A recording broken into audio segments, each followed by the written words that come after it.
What normally happens, Dave, is we just have a chat about stuff, and then what John does later on is he edits it all down into this really concise, amazing podcast. I'll only butt in if I think Kieran's gone way off course, and I'll try and bring us back, but otherwise I'll be quiet. So. Does that mean you're butting in all the time? It can happen if he's in one of his... When have you ever known Kieran not go off course? This is Sheer Isolation. It's presented by Kieran Moore in Trowbridge and Jon Ponting in Cricklade. Once again, hello, welcome to Sheer Isolation. We will be doing our best to promote the local music scene over the next half hour. Got my friend Kieran there over back at home this week and not at work this week. I'm back at home in the proper pad today. So we've got a guest as we always do every week, and Kieran, you've picked an absolute blinder of a guest, Mr. David Young. He's somebody that I've wanted to invite for the Zoom for ages. Eventually, we've got hold of him. And David's, he probably ran Wiltshire's most successful music venue for 8.5 years. He'll go into more detail on that. We've just got wall-to-wall stories. It's an absolute riot. It's hilarious. It's great fun. Kieran, we are now into November.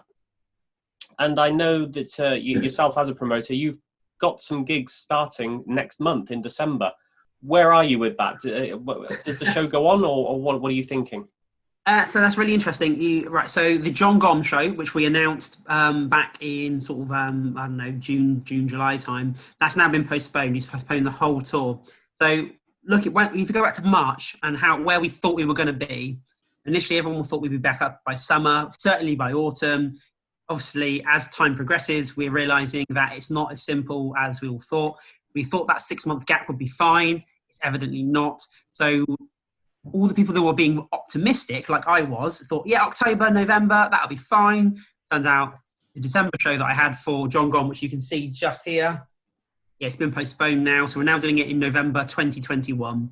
Cool. Okay, and as we've said on previous podcasts, we think that live music is going to start small and gradually work up to the bigger venues. So we're still not at that first stage of getting into a capacity of 100 were you doing for that one?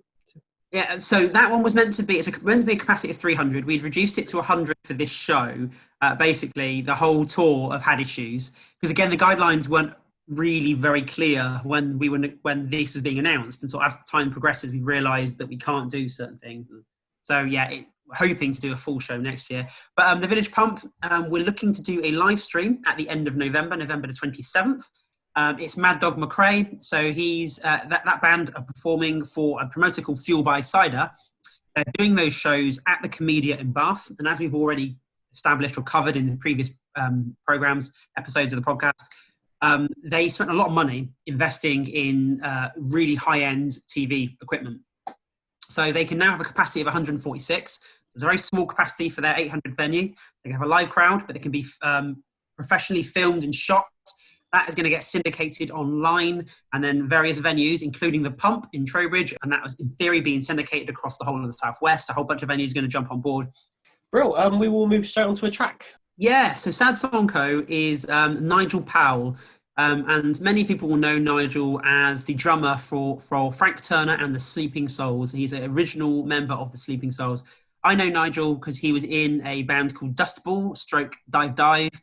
But he's gone solo. He always had this solo thing going on, but he's now left the Sleeping Souls and he is now performing under the Sad Song Co. And he has a brand new album.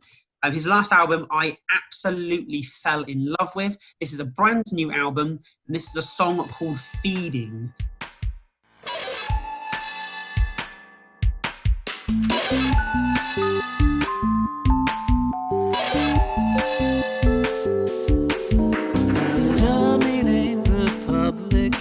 While reveling in power lust, all the while smile plastered on my face. When all I am has turned to dust, you pray at last things will be just. But no, your hopes in vain, that's not the case. Because I'll feed upon the sky like I fed upon the earth. Admire all these things put into feed me. I'll feed upon the sky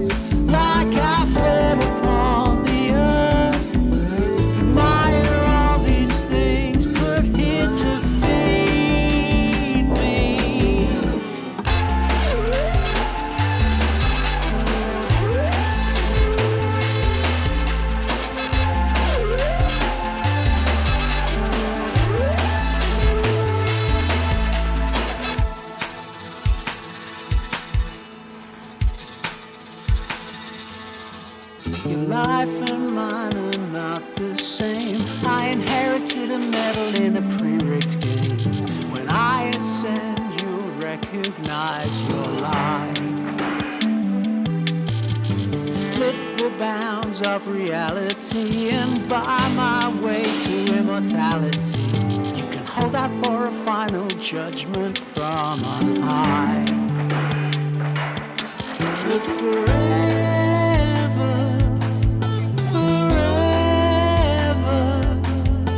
forever, you will wait.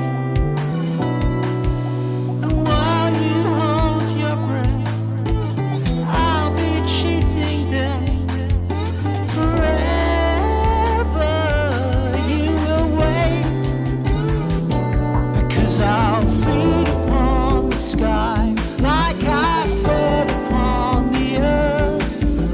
Admire all these things put here to feed me. I'll feed upon the sky like I fed upon the earth. Admire all these things put here to feed me. I'll feed upon the sky like I fed upon the earth.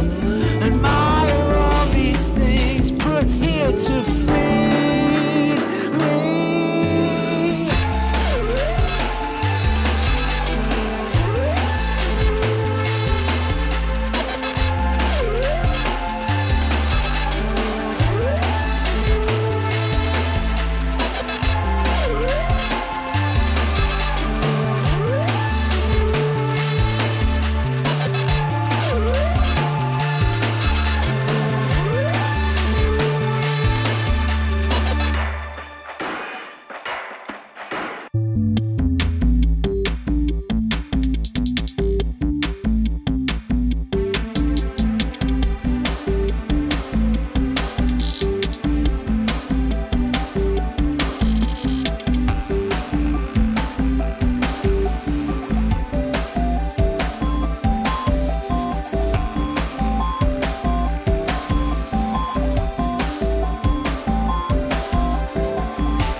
So that was Sad Co with his brand new single "Feeding," lifted from his brand new album that will be out in 2021. So looking forward to that, Nigel. Good luck, and we'll be giving you gigs as soon as we can.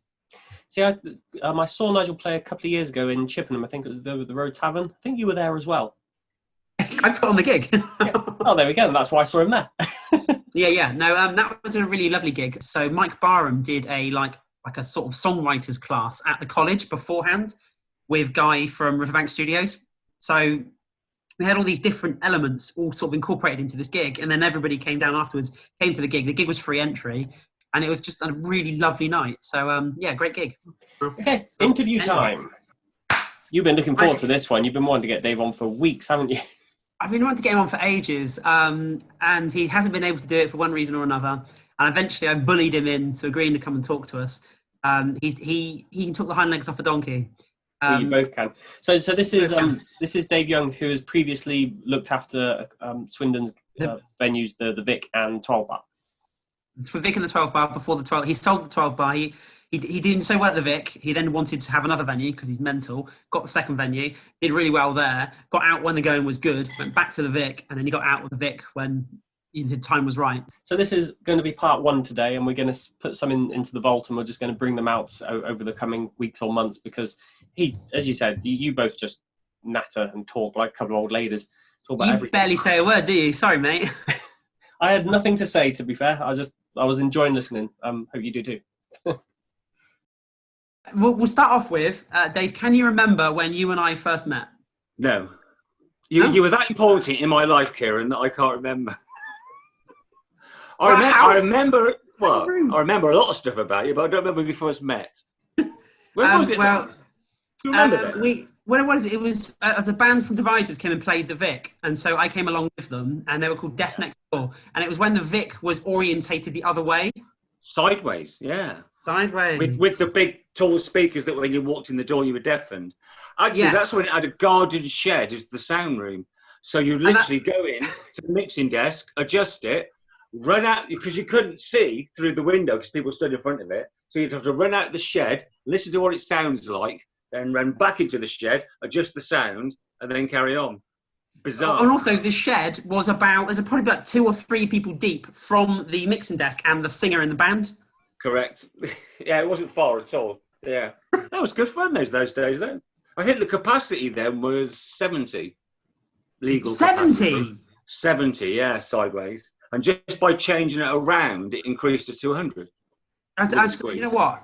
I every gig I went into that basement had more than 70 people in it.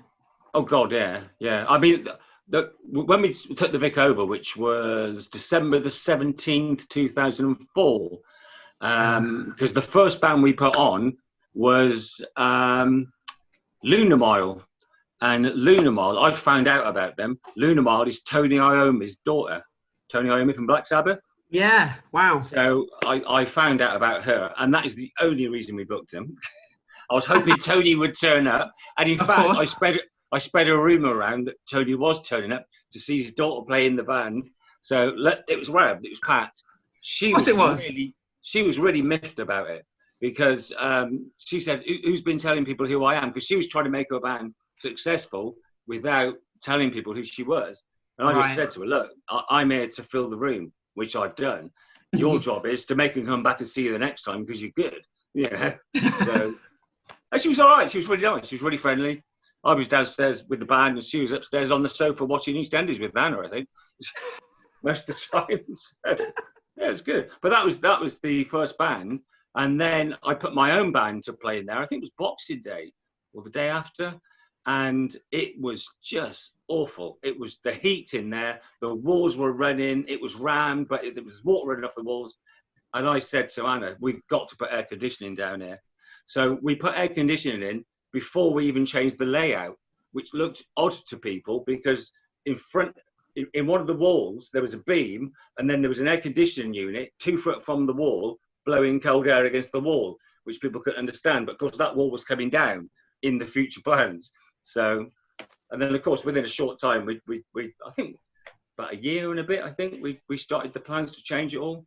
And because you converted it, didn't you? You converted the orientation to the way. Yeah, we changed it around. Yeah, put a proper stage in there. It was a nice little side room, and eventually we put a staircase leading to the flat roof and up into a dressing room up above there with a shower. Yeah, we had a shower. The main reason being so the bands didn't have to walk through the crowd to get on stage. They could actually come down from backstage. Correct. Apart from the ones that were scared. Apart from the ones that were scared to go up and down, there's a really narrow. They were the sort of steps which were crossed. They were lethal, to be honest. Some bands didn't. Every time they got wet, you ran a risk of killing yourself. It wasn't good. Well, we even put a gangway up there, and we put like a roof structure so bands wouldn't get soaking wet if it was raining.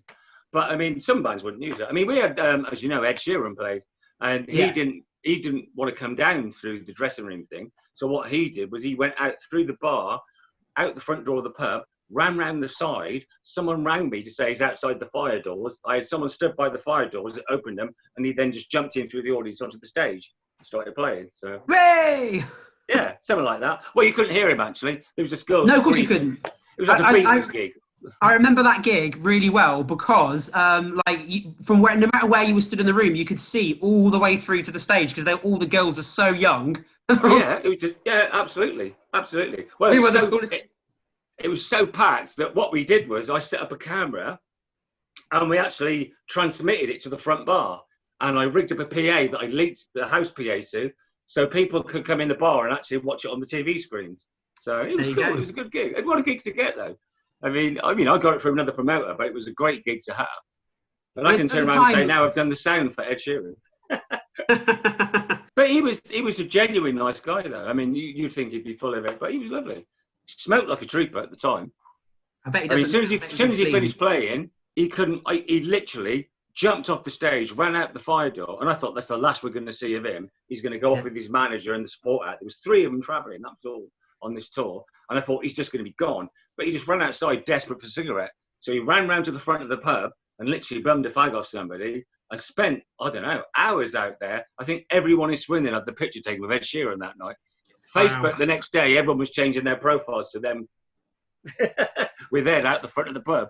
But he did. He stayed and chatted to everybody, so which is nice. That was the very early days, wasn't it, of Ed? Oh God, yeah. By that point, you are a massively established venue. You've already done incredible things.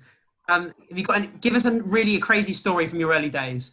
Loads of times. I mean, we had an incident where there was some guy kicking off about something or other, and I was going to grab him and just throw him out, so I can't be putting up with that. And Alice went, no, I'll deal with it professionally, do it correctly. I went, all right, then whatever. That's why I'm kind of doing the same. About 20 minutes later, she come back, she said, right, I don't give a shit what you do, get him out of there. So I grabbed him by his collar, by his arse from the venue, and marched him through, kicking his arse. And he's going, I've never been treated like this before. And I go, you've never been here before. It's not really professional attitude, but it was good fun. You taught me to keep idiots out, that you kept your prices slightly higher. Yeah, it worked most of the time. I mean, people would come up to the bar and they say to Anna, and they say, why are your drinks prices so high? And she said, well, that was to keep the idiots out, but obviously it didn't work on this occasion. But it's the same principle, isn't it? At the end of the day, we put a lot of stuff on, a lot of stuff you pay for, a lot of stuff that's free. And I think the beer prices reflected what we did. People didn't come to the Vic because it was cheap beer. They came because they knew there was something on every night, and it was always a good night. And that's it, isn't it? If you've got a bunch of people desperate to get drunk cheaply as possible, that's not people you want in your venue to enjoy. We're in the wrong place. Go to Wetherspoons. Yeah. You know, that's what it's exactly. Go there. You know, if you came in here, you were expected to, behave, have a laugh. We all have a laugh. Everyone has a few drinks too many sometimes. You know, I've taken loads of people outside and sat them on the windowsill, feeding them pints of water to sober them up. And if they sober up and they behave, they can come back in. But, we all have a drink too many sometimes. Me included. Let's talk about some of the bands then. I want to get stories out of you, because I know you've got loads of stories. Well, like when I taught you how to do the sound. That's perfect. Who was the band? Can you remember who the band were? Yeah, but I'm not going to say it. Okay. Okay, there was a band. Yeah, it was a band, and you were new to doing the sound for us, and you were, I think, trying to impress us how good you could do the sound. I was working at the 12 bar doing the sound, and when I came back, because the Vic had a later license, was still going, and I think the band were still playing, and we don't, it's fine down there. And you're doing the sound, and I came in, you said, look, I've done what I can do. There's nothing I can do to make it sound any better. And I said, well, you can't polish your turd, mate, because the band were awful. You said, but you can roll it in glitter. You absolutely set me up, because you knew the band were awful, and you thought, Kieran could do that one. Yeah, but that's why you're there, and I was at the 12 bar with the good band. That's actually one of the best things that ever happened to me, because obviously it gave me all those really difficult experiences that made me a better, engineer, better communicator, whatever. If it would have been easy, I wouldn't have learned anything. You're no longer involved with the Vic and obviously the 12 bar shout. Are you kind of glad, given the year venues are having? Oh God, yeah, absolutely. I mean, I feel really sorry for everybody that's having to put through all what's going on at the moment. But I think we timed it anyway. We've been left the Vic now over 7 years. So we've been retired 7 years. And I think the timing for me and Anna was right. We the 8.5 years we were there, we put everything into it. And the time had come to say, that's it. That's enough. We all our ideas have gone. There's nothing else for us to do. Let's hand it on to someone else. But yeah, how people survive in the current climate, I don't know. Because I know a lot of the pub companies are still expected to get full rent. And you're talking tens of thousands of pounds for a lot of these pubs. It's crazy the amount of rent and what the bills are with the insurance and everything else. So how they're supposed to get through that, I don't know. Difficult times, I would say. Oh yeah, absolutely. Absolutely. Do you miss it though? Do you miss the sort of crazy buzz and the bustle? I don't actually, because I loved it, and I wouldn't change anything that we did.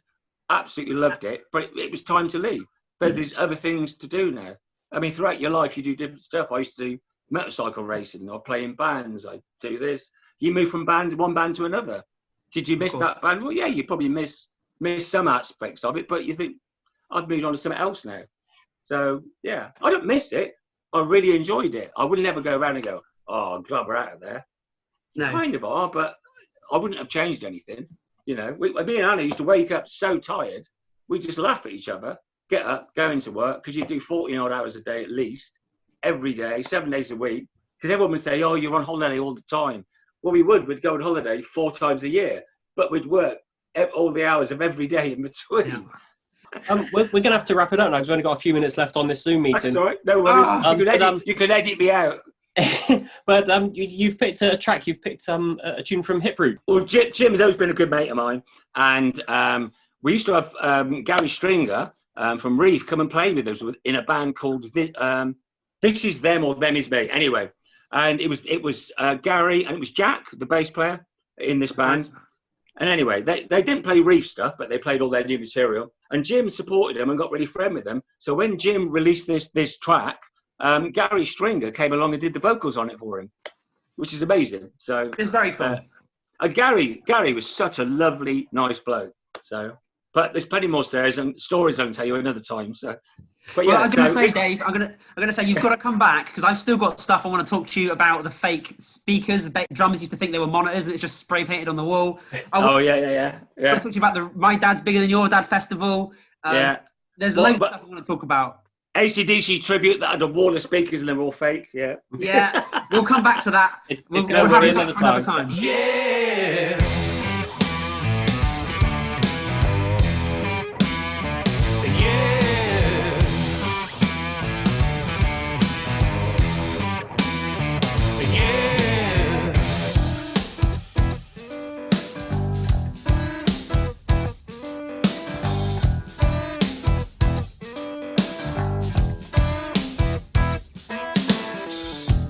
So many taken too soon.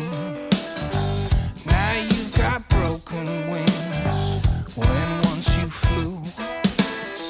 Look to the sky, the moon fall.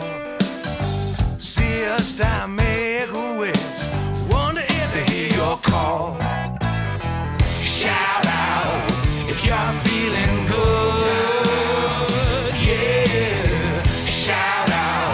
If you're feeling good, yeah. Shout out if you're feeling good, yeah. Shout out if you're feeling good, yeah.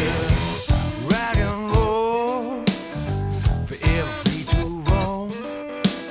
Always be a distant shimmering light. The starman has gone home. There may be no more, but still bring a smile when you come knocking on my door. Shout out if you're feeling good, yeah. Shout out if you're feeling good, yeah. Shout out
love, there may be no coming back. So join me and celebrate, for time is short, and you know for no man it waits.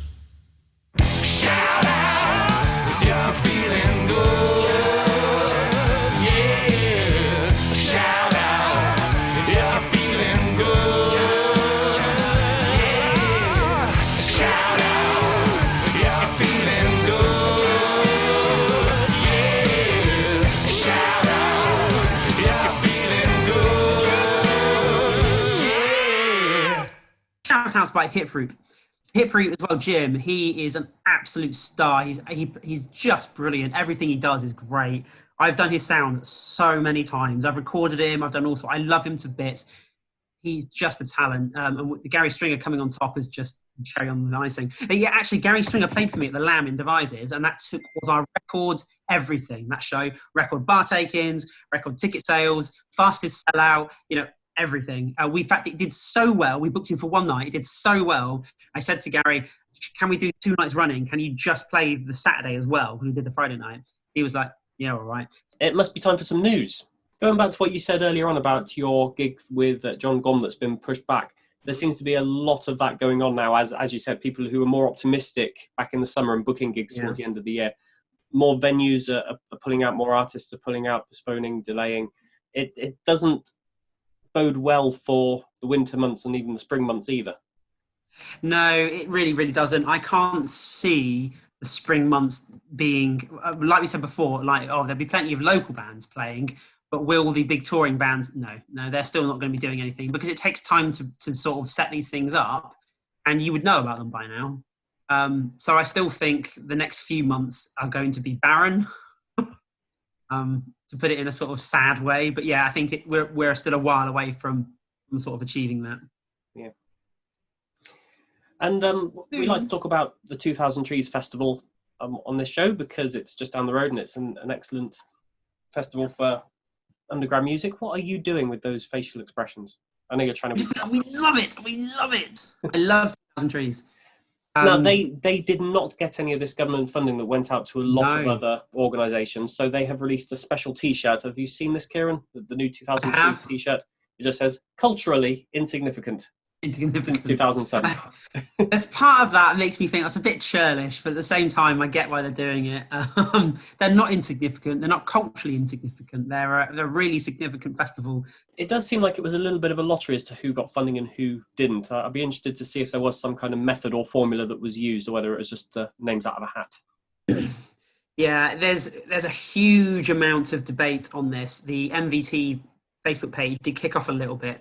And the overriding feedback from Mark at the MVT and the regionalised coordinators, they said, look, this isn't about opening up a can of worms about who got what and why they got what. You all had to fill in the same paperwork. You were given it based on, the plan that you delivered. Don't be upset that somebody did get their grant money. Don't be upset that, and that you didn't. It's not a case of, them versus you or you versus them. Be happy that some did and they're saved, and now let's work on the ones that didn't and let's try and help them out. We should just summarise who the Music Venues Trust are for those who are new to the show. Yeah. So just for a quick one, Music Venues Trust, we talk about them quite a lot. They are a UK-based government-level lobbying organisation that help, orchestrate live music in the UK. So this has a lot to do with things like the licensing and rulemaking, etc. And they liaise direct between venues and government, and venues and other government organisations, or other companies like PRS, etc. So really, really important part of the music industry. Very nicely put as always, Kieran. We will wrap up this week's show. I'm going to go eat the rest of my lasagna now, so I will see you later, John. Cool. Lovely job. sheerisolation@gmail.com if you want to get in touch with us. We will be back here same time, same place next week. No, he's remembered something. Be quick. No. You've said the email address. Actually, we've run out of songs with videos, so we definitely need your new music. So if you're in the Southwest, send us your videos. It doesn't matter. We'll have them. We're not picky. There we go. Brilliant. We're not picky. Cheers for that, Kieran. Cheers, mate. Thanks for listening, everybody. Thanks for joining us. I'll see you next week. Cheers, Bye-bye. everyone.